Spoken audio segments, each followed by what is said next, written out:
My name is Greg Glova, and today we'll be discussing an article titled Polysaccharide-Based Bioink Formulation for 3D Bioprinting of an In Vitro Model of the Human Dermis. First, we need to discuss the background of this study and establish the goals of this research.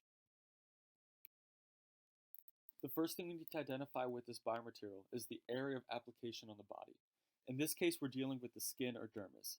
Skin serves a vital function as it protects vulnerable subcutaneous tissue from various environmental factors. Open wounds can lead to fluid loss, inflammation, bacterial colonization, and infection that can lead to sepsis. Skin is effective in this protective role due to the presence of epidermal stem cells that allow for rapid healing. Skin grafts are the current gold standard when it comes to treating major open wounds. However, with skin grafts, there are several issues. First, there's a shortage of skin donors, and as with any organ implants, there's the possibility of rejection. Additionally, skin grafts often lead to more scarring, infections, and hematoma as well as bleeding. Essentially, the problem is that current material treatments don't fully replicate a person's native tissue. Several technologies are being investigated as replacements for the skin graft. Bioprinting is the main focus because it allows for customizable fabrication and precise 3D spatial placement of specific cells and molecules. Hydrogel bioinks are ideal as they mimic the structure of native extracellular matrix. However, there are several issues with these current technologies. These hydrogel bioinks often have suboptimal printability. They don't retain structure and placement well. Furthermore, even when stiffer networks are created by adding other elements to the hydrogel bioink, biocompatibility usually suffers. Stiffer networks often restrict cell proliferation and movement. Overall, a bioink that has refined printability, biocompatibility, and appropriate degradation is needed. The bioink needs to provide a printable structure that preserves the spatial placement of encapsulated cells.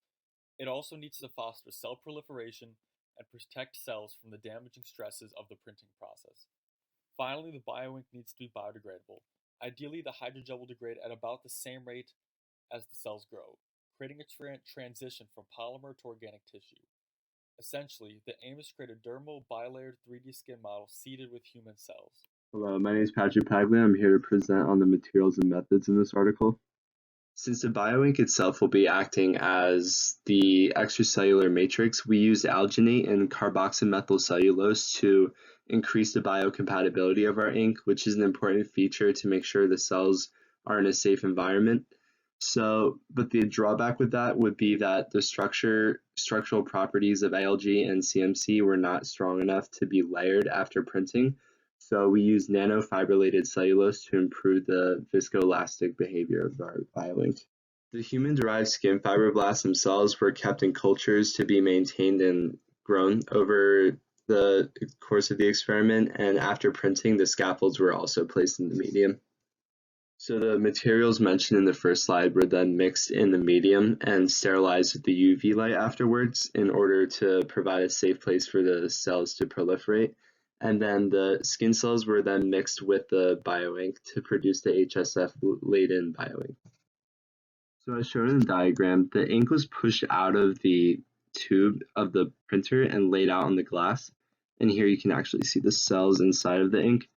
And then the bioink was layered in like a snake pattern, one on top of the other, which called for the use of nanofibrils to increase the viscoelastic or mechanical structures. And then after printing, the scaffolds were cross-linked with a calcium chloride solution to increase ionic dilation. So now for the methods of testing of the bioink.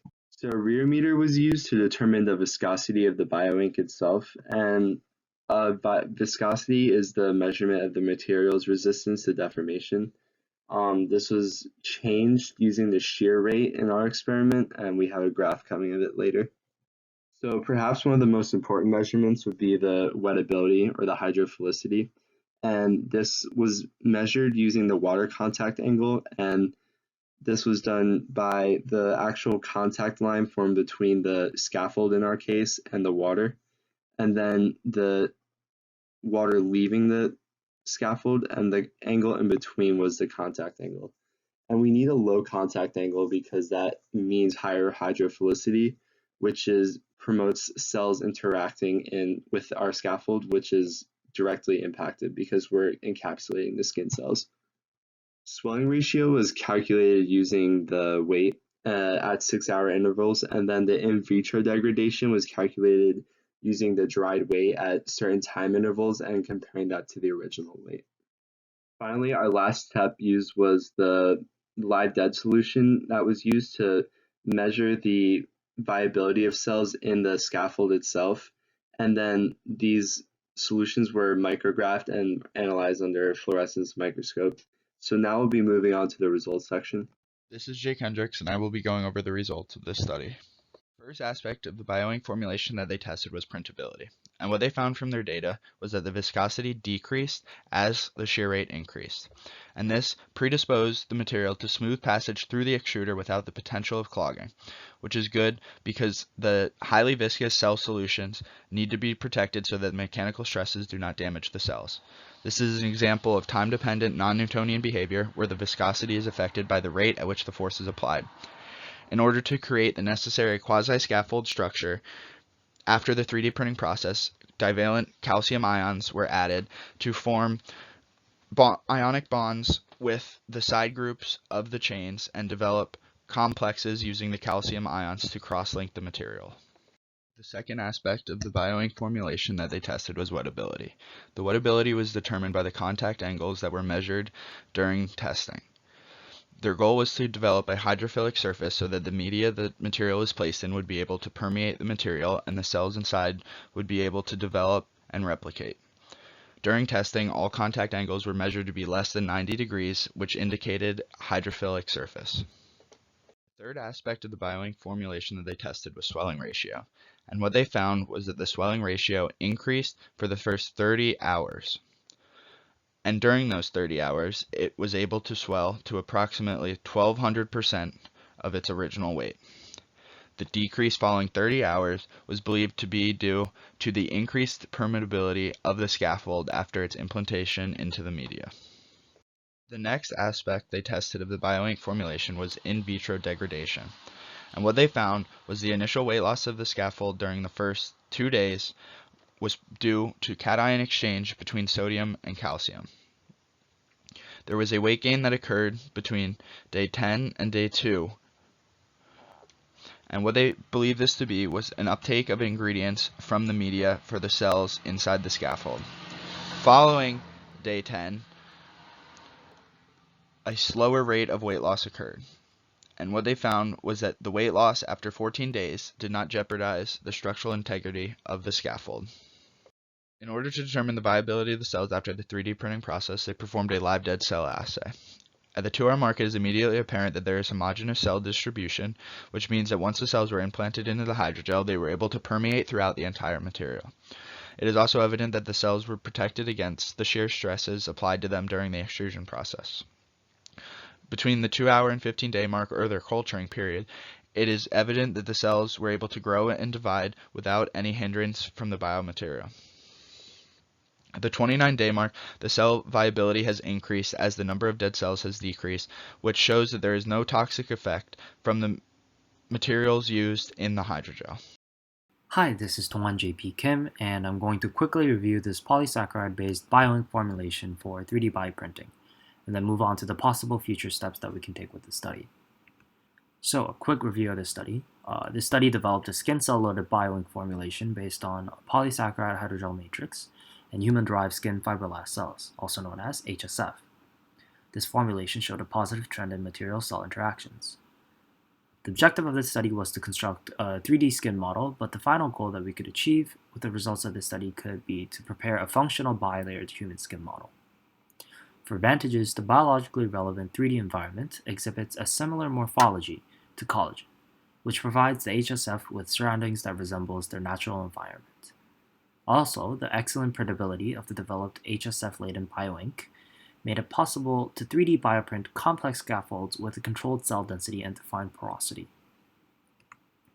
So into the final goal of the study, for future possibilities of functional bilayered human skin models, it is important that the cell printing process of such a bilayered skin model is done stepwise, since the formation of the epidermal layer is done within a short interval after the fabrication of the dermal structure. A problem we encountered was that the patchy keratinocyte monolayers can result in the formation of immature keratinocyte layers that can easily peel off from the dermal substrate. So in order to prevent that, we must rapidly and uniformly develop a confluent keratinocyte monolayer. Another problem during repair of wounds was the differentiation of fibroblasts leads to scar formation. So in order to minimize the tissue deformation, we need the contractile forces of fibroblasts to be more evenly dispersed. There were also supplementary results that were complementary to ones presented in this study, which altogether indicate the high promise of representative human skin models. So to conclude the study, optimization of the biofabrication platform could lead to the construction of a more complex biolayered in vitro skin model. These models can significantly contribute to the understanding of epidermal biology, and the bioactive features with proper printability enabled promising biomaterial for skin tissue engineering, better drug testing platform, and on many other biomedical appliances. So for the overall thoughts, we think the future of Bioink looks very promising along with the aforementioned success in replicating certain properties of human skin. This eliminates the reliance of animal testing regarding dermal clinical trials. There are limitations, however. The article presents an alternative to bioprinting, calling for the need of a supportive structure. The type of layering done by the bioprinter was not as complex as a human skin, so moving on in order to improve biofabrication, advancements in printing capability and layering must be made. Thank you.